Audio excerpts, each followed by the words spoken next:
वारिस पठान जी, आज इंतजामिया कमेटी जो है ज्ञानवापी मस्जिद की, उन्होंने इंटरवेंशन की है जो प्लेसेस ऑफ वर्शिप एक्ट को चैलेंज किया गया है, और उसका अगर आप लैंग्वेज पढ़े तो वो प्रेयर, आप तो लॉयर है समझते होंगे, वो प्रेयर कम है धमकी ज्यादा है।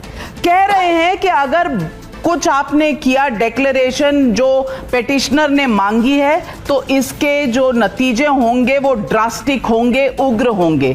मैं पूछना चाहती हूं कि ड्रास्टिक होंगे, उग्र होंगे, देश का सौहार्द खराब हो जाएगा, देश में वायलेंस हो जाएगी, पार्टीशन हो जाएगी, इस तरह की भाषा क्या किसी प्रेयर में इस्तेमाल होती है? नंबर एक। और नंबर दो, धमकी किसको दे रहे हैं? आप तो अम्बेडकर जी में मानते हैं ना? बिल्कुल। देखिए नविका जी, सबसे पहले मैं शुरुआत करूंगा तो मैं यही कहूंगा कि आज तो 6 दिसंबर है, ब्लैक डे डेमोक्रेसी का है।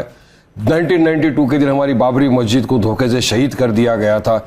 उस वक्त भी हमने कहा था कि अगर यही चलता रहा देश के अंदर तो देश को किस दिशा में लेकर आप चले जाएंगे।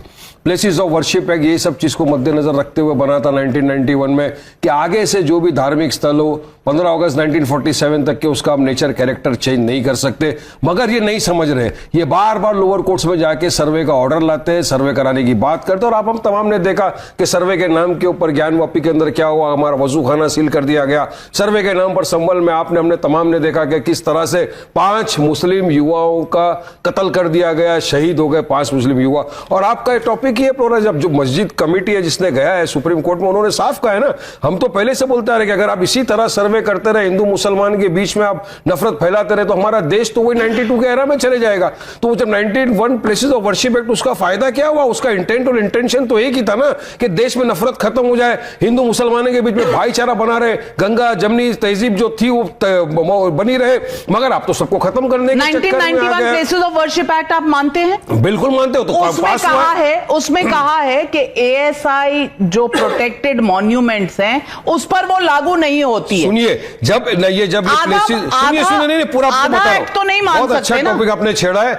जब पार्लियामेंट में लोअर हाउस और अपर हाउस में चर्चा हुई थी प्लेसेस ऑफ वर्शिप एक्ट को लेकर, उस वक्त सारी चीजों को मद्देनजर रखते हुए चर्चा किया गया था। उसमें एएसआई प्रोटेक्टेड मॉन्यूमेंट भी थे, उसमें जो प्लेसेस ऑफ वर्शिप जहां जहां मॉन्यूमेंट, दरगाह, मस्जिद वगैरह मंदिर थे, सब चीज को मद्देनजर रखते हुए चर्चा हुई और सबको मद्देनजर रखते हुए प्लेसेस ऑफ वर्शिप एक्ट 1991 बनाया गया। अभी आप अगर लाओगे कि नहीं उसके अंदर टेक्निकल ये निकाल के कि एएसआई हमको सर्वे अलाउड है, अरे एएसआई ने जो पिटीशन डाला था वो पिटीशन थी राइट ऑफ वे के लिए संबल में, लेकिन आधा एक्ट कभी भी आप सपोर्ट नहीं कर सकते, करना है तो पूरा करना होगा। लेकिन सुधांशु जी, ये वारिस भाई कह रहे हैं कि बड़ा डिस्कशन हुआ था। मेरी जहां तक जानकारी है ये बिल हबड़ तबड़ में पास नहीं, मेरी जो जानकारी है कोई जाके चेक कर ले, डिस्कशन बीच में रोक देना पड़ा था और बिल तुरंत पास कराना पड़ा था, क्योंकि ऐसे ऐसे फैक्ट उभर के सामने आ रहे थे कि उस समय की गवर्नमेंट के लिए बहुत अनकंफर्टेबल रहा था। जैसा भी वारिस पठान जी ने कहा, भाई उसमें क्लियर कट लिखा है कि ASI archaeological survey places of worship नहीं हो सकती, दोनों एक साथ नहीं हो सकते। और चलिए वो भी मैं मान लूं, ये एक ऐसा विचित्र एक्ट था भारत के इतिहास का जो कहता है कि 15 अगस्त को जो रिलीजियस कैरेक्टर है उसे नहीं बदला जा सकता। पर रिलीजियस कैरेक्टर की डेफिनेशन क्या है ये एक्ट में कहीं नहीं लिखी है। कौन कौन से मॉन्यूमेंट्स का क्या क्या रिलीजियस कैरेक्टर था ये कहीं डिफाइंड नहीं है। तो काशी विश्वनाथ में यही तो विषय है कि 15 अगस्त 47 को अगर वहां तहखाने में पूजा होती थी तो रिलीजियस कैरेक्टर तो 1993 में बदला गया। और जो संभल का इश्यू है वो आर्कियोलॉजिकल सर्वे के कंट्रोल में था 1947 में, वो ग्रेजुअली एक रिलीजियस उसमें कन्वर्ट हो गया।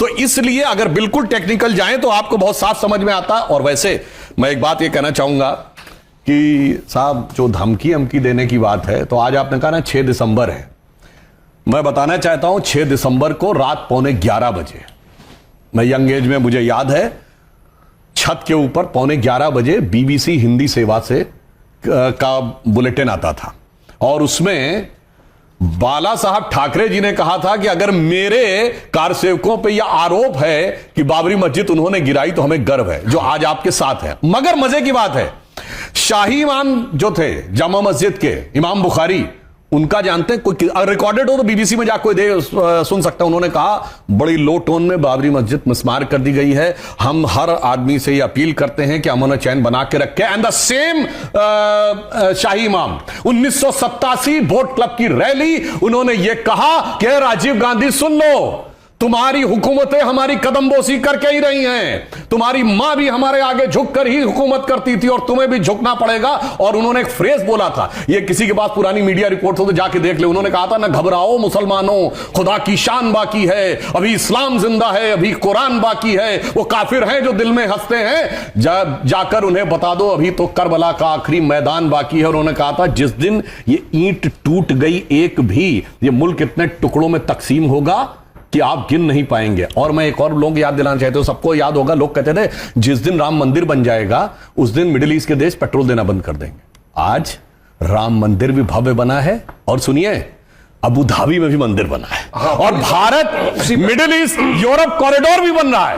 और मोहम्मद बिन सलमान G20 के बाद एक दिन एक्स्ट्रा रुके हैं भारत में व्यापार की बात करने के लिए। और लास्ट में एक बात और सर, गंगा जमनी तहजीब इसलिए है ना, दारुल उलूम देवबंद और मतलब देवबंदी और बरेलवी दोनों गंगा जमुना के मैदान में रहते हैं। सर जैसे ही अफगानिस्तान पाकिस्तान में चले जाते हैं एक दूसरे को मारने लगते हैं। अगर दसला फरात के मैदान में चले जाते हैं सीरिया इराक में काटने लगते हैं। दो चीज का जवाब आपको दूंगा। एक तो बाबरी मस्जिद का आपने कहा, तो मैं तो आज भी बोल रहा हूं, मेरा मान्यता है। विष्णु जैन जी जुड़ चुके हैं, आपका स्वागत है। स्वागत। दो चीज सुधांशु जी ने बहुत कही, मैं उनके ये वापस याद दिलाता रहूंगा। सुधांशु जी, मेरी मान्यता तो आज भी है, मेरी आस्था आज भी है कि एक बार जहां मस्जिद थी है ता कयामत तक रहेगी। आपने धोखे से हमारी मस्जिद को शहीद कर दिया, लेकिन आज देश ने एक चीज देख लिया है पूरी तरह से, दुनिया ने एक चीज देख लिया कि सुप्रीम कोर्ट तक ने कह दिया था कि वहां पर कोई प्रमाण नहीं मिले कि मंदिर को तोड़ के मस्जिद बनाई गई है, लेकिन आज एक प्रमाण पूरा दुनिया देख रही कि मस्जिद को वाकई में शहीद करके तोड़ के आपने मंदिर में बनाया है। बात नंबर 2, आपने कही बाल ठाकरे साहब खुश हुए थे। बिल्कुल, बाल ठाकरे साहब और ये साथ में आने आजकल कांग्रेस और समाजवादी 10 सेकंड, बहुत इंपॉर्टेंट टॉपिक आज की बोलना चाह रहा हूं मैं। अभी जो इलेक्शन गए, मुसलमानों ने भर भर के वोट दिया उद्धव ठाकरे की पार्टी को, कांग्रेस साथ में थी, समाजवादी साथ में थी। आज उद्धव ठाकरे शिवसेना का जो है, उनका जो मेन नेता है मिलिंद करके, उन्होंने ट्वीट किया। क्या ट्वीट करके बोल रहे मालूम है? हमको गर्व है, हमने बाबरी मस्जिद को शहीद कर दिया। सोचिए, 90% मुसलमानों के वोट लेने के बाद आज ये महाराष्ट्र के अंदर जो मुसलमानों के साथ धोखाबाजी, गद्दारी की जा रही है, इसका आप कौन जवाबदारी देगा? मैं तो कांग्रेस वाले को बोलूंगा, मैं तो समाजवादी वाले को बोलूंगा, मैं राष्ट्रवादी को बोलूंगा कि शरद पवार जी आइए, बताइए क्या आप इस बात का खंडन करते हैं या आप इस बात का सपोर्ट करते हैं कि 90% जिन्होंने आपको वोट दिया उनका नेता आके बोल रहा है कि हमको गर्व है, हमने बाबरी मस्जिद को गिराया। अब ये मुसलमानों के साथ धोखा नहीं हुआ तो क्या हुआ? ये मुसलमानों की पीठ में खंजर नहीं भोंका तो क्या हुआ? नहीं, पर ये बात करते हैं, आप बार बार बात करते हैं कि सुप्रीम कोर्ट की जजमेंट ने कहा कि यहां कोई मंदिर नहीं था। सुप्रीम कोर्ट ने कहा कि इसके नीचे एक स्ट्रक्चर था लेकिन वो इस्लामिक नहीं था। एक मिनट, मैं बताता हूं। सुप्रीम कोर्ट ने जो कहा, उसने कहा 12वीं शताब्दी से पहले यहां पर कोई मंदिर था, उसका आर्कियोलॉजिकल एविडेंस नहीं मिला। और मैं चुनौती से कहता हूं, अगर आप डॉक्यूमेंट्री एविडेंस को नकार दें तो 6 दिसंबर 92 से पहले वहां कोई स्ट्रक्चर था, इसका कोई आर्कियोलॉजिकल एविडेंस आज नहीं है। जब कोई चीज डिस्ट्रॉय हो जाती है उसका कोई आर्कियोलॉजिकल एविडेंस नहीं बचता है। और एक बात मैं इनसे कहना चाहूंगा, लोग कैसे लड़ाई लगाते हैं। सुनिए, इसी हिंदुस्तान में सर, एक मिनट, इसी हिंदुस्तान, सर पूरी बात सुन लीजिए, इसी हिंदुस्तान में एक और मस्जिद तो शहीद हुई, चरारे शरीफ, सदियों पुरानी मजार जलाकर खाक कर दी गई और मस्तगुल पाकिस्तान भाग गया। एक मुसलमान उसके लिए छाती नहीं पीटता। और किस लिए शहीद की गई? कि मजार कुफ्र है। बताइए, मुसलमानों की सबसे बड़ी मस्जिद, एक मिनट सर, हजरत बल, जहां मोहम्मद साहब का बाल रखा है, जिसे मुई मुकद्दस कहते हैं, वहां पर आतंकवादी घुस के कब्जा कर लिए, किसी ने नहीं कहा कि वो नापाक हो गई। इनको लड़ाई लगवानी मुसलमान में, इसलिए सुप्रीम कोर्ट ने जिसे डिस्प्यूटेड स्ट्रक्चर कहा, विवादित ढांचा कहा, उसे बाबरी मस्जिद कह कहकर इन लोगों ने लड़ाई लगाने का काम किया। कुछ नहीं, बाबरी मस्जिद थी है ता कयामत तक इंशाअल्लाह ताला रहेगी। और हम 6 दिसंबर 1992 के दिन हुआ, उसको हम ब्लैक डे डेमोक्रेसी का बोलते रहेंगे। और एक मस्जिद आपने छीन लिया सुधांशु जी, अब और हम मस्जिद आपको छीनने नहीं देंगे इंशाअल्लाह। संविधान के दायरे में रखते रहेंगे। नहीं, ये धमकी है क्या? यही जमात ने आज कोर्ट में भी कहा, आप बार-बार ये कहते हैं संविधान के दायरे में रहकर अपनी बात करते संविधान कहां से आ गया? जब आप अयोध्या का वर्डिक्ट नहीं मानते, जब आप कोर्ट की प्रक्रिया नहीं मानते, तो संविधान के आप कैसे बिलीवर हो गए? लेकिन मैं जमाई साहब से पूछना चाहती हूं, अमीक जमाई साहब, एक तो ये बोलते हैं जो बोलते हैं, दूसरी तरफ से रामगोपाल यादव जी बोलते हैं। रामगोपाल यादव जी कहते हैं छोटे छोटे जज देश में आग लगवा रहे हैं। आज उन्होंने कहा हाँ होगा ही।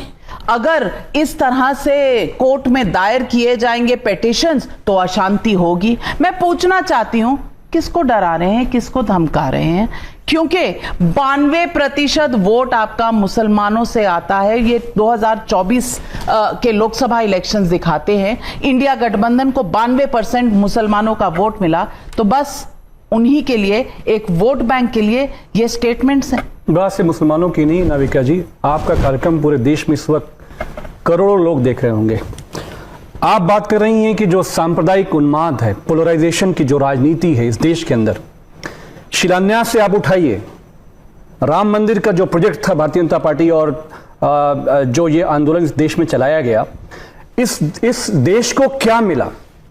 आखिर में सुप्रीम कोर्ट के मामले में इस देश के हिंदुओं ने, मुसलमानों ने मिलकर, और विशेषकर मुसलमानों ने मिलकर आगे बढ़कर अपने देश के हिंदू भाइयों के लिए, सौहार्द के लिए, आइडिया ऑफ इंडिया के लिए, भाईचारे के लिए हमने कहा ठीक है, अगर इससे इस मुल्क में अमन आता है तो जो सुप्रीम कोर्ट कहेगी, एक ईटा पूरे देश में, एक नाराजगी का इजहार, एक प्रेस नोट पूरे देश में मुसलमान जारी नहीं करेंगे।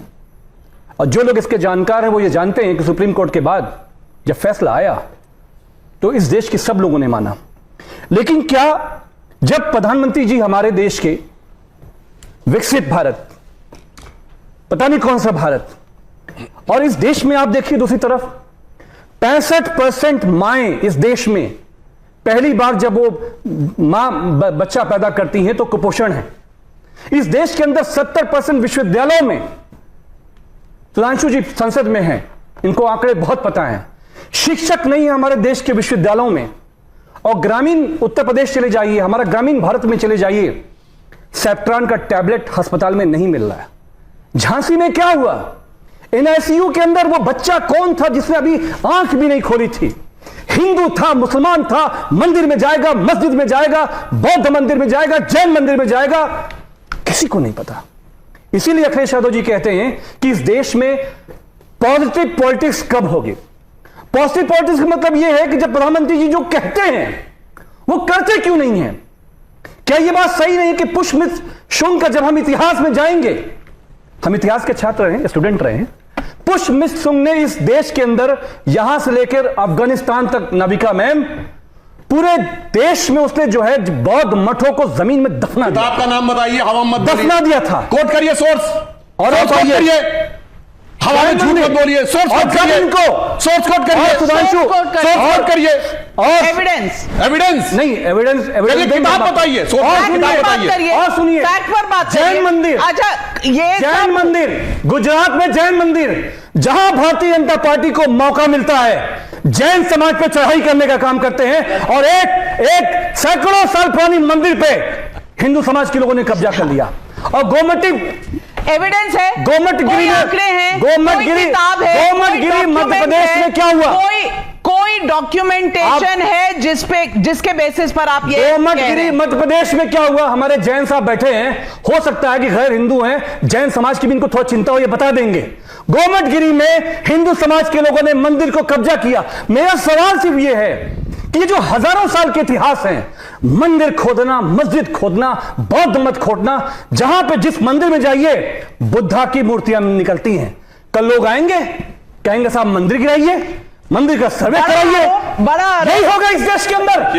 मैं सुधांशु जी से पूछता हूं, प्रधानमंत्री जब ये कहते हैं कि हम इस देश को दुनिया में आगे ले जाना चाहते हैं, दुनिया में हम नेता बनाना चाहते हैं, आप नेता नहीं, इस देश को आग लगाकर खाक कर देना चाहते हैं। अब मैं बताता हूं सरेआम कैसे झूठ बोलता है कोई व्यक्ति दिखाई पड़ रहा है। अभी वारिस पठान ने बोला, जूनागढ़ गुजरात में क्या हुआ? पूरी बात बोले, अब आप बोल चुके सर। जैन मंदिर कब्जा किया आपने? आप बोल चुके, आपने जैन मंदिर कब्जा किया कि नहीं? सर बोल, गोमटगिरी मध्य प्रदेश में जैन मंदिर पे कब्जा हुआ कि नहीं? अब आप बोल, हम जाए क्या तरीका है? जाए, बोल चुके ना। अरे हम कह रहे हैं हमें बोलने की जाए, दंगा करवाएं, कुछ करवाइए, जैनों को लड़वाएं, ये धमकी किस बात की है?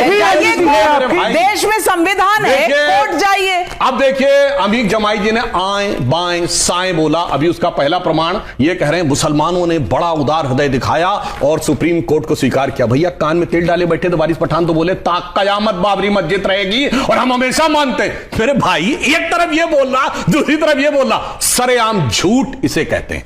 अब आइए आपने इस प्रकार की बात कही कि बौद्ध धर्म को नष्ट किया गया तो मेरे बात आप नहीं बता पाए। मैं किताब का नाम बता रहा हूं। नहीं। अरे भाई आप अभी तो मत बोलिए, आप बोल चुके हैं। रोमिला थापर से लेके इरफान हबीब से लेकर सबकी किताब कोट कर दूंगा। आप किताब कोट करो। क्या पुष्पमित्र सुन आपका हीरो है? ओके आपका हीरो है? भैया चिल्लाओ नहीं, आप किताब कोट करो। आपका हीरो है? आप जवाब भाई किताब कोट कर रहा हूं। पुष्पमित्र सुन आपका हीरो है? आपका हीरो है? अपने टाइम में बोलेंगे। किताब का नाम बताइए। किताब का नाम है अशोकावदान, जो अशोक की ऑटोबायोग्राफी है। मेरा भाई कान खोल के सुन। अशोक हुआ 263 ईस्वी में, पुष्यमित्र हुआ 182 ईस्वी में। 90 साल के बाद अशोकावदान में पुष्यमित्र का उल्लेख कैसे आया? जैसे 2000 साल बाद कोई कहे गांधी की ऑटोबायोग्राफी में मोदी का उल्लेख। अब चुप रहिए, सुनिए। हुकूमत खत्म करके कब्जा करा। शुंग डायनेस्टी कैसे बनी? क्या तरीका है भाई? शुंग डायनेस्टी कैसे बनी? आप झूठ बोलेंगे मैं रोकूंगा आपको। आप झूठ बोलेंगे मैं रोकूंगा आपको काउंटर का समय। शुंग डायनेस्टी कैसे बनी? मैंने नहीं बोला, आप सोच नहीं कोट कर पाए, आप हवा बोल रहे थे। आप बस सुनो अमीक जमाई, कान खोल के सुनो। आरएसएस की किताब समझ बोलिएगा। आरएसएस की किताब समझ बोलिएगा। क्या तरीका है ऐसे बदतमीजी करने? ये तरीका नहीं होता डिबेट का। अमीक जमाई अब सुनो कान खोल के। हाँ। डॉक्टर अंबेडकर ने लिखा writings and speeches of Baba Saheb Ambedkar, सरकारी किताब है, publish by Maharashtra government in 1987, then republish by central government in January 2014 by ministry of social justice and empowerment. सुना उसमें है chapter number 9 decline of Buddhism, page number 229। उसका लास्ट पैराग्राफ में लिखा हुआ है there is no doubt about it that the destruction of Buddhism was done by the invasions of मुसलमान। नरेंद्र मोदी के गुजरात में जैन मंदिर पे हमला हुआ। जैन में 1000 साल पहले जा रहे हैं। 1000 साल पहले किया। जहां ताकत में आते हो माइनॉरिटीज पे हमला करते हो, चाहे वो जैन हो, सिख हो, मुसलमान हो। यही इतिहास है। चलो हिंदू मुस्लिम की बात अलग है। सुनो, अरे भाई सुनो, जहां सिर मस्जिद है वहां धमाके क्यों गिरा? बताओ पेशावर में धमाके में हमला किया, अफगानिस्तान में धमाके क्यों थे? बताओ सीरिया में धमाके हमला किया, सिर मस्जिद में धमाके जूनागढ़ पे हमला मत करो। जूनागढ़ पे हमला सोच तुम्हें नहीं पता था, एक किताब नहीं पता था, और जब सोच को करने लगे कॉन्सेप्ट करने लगे।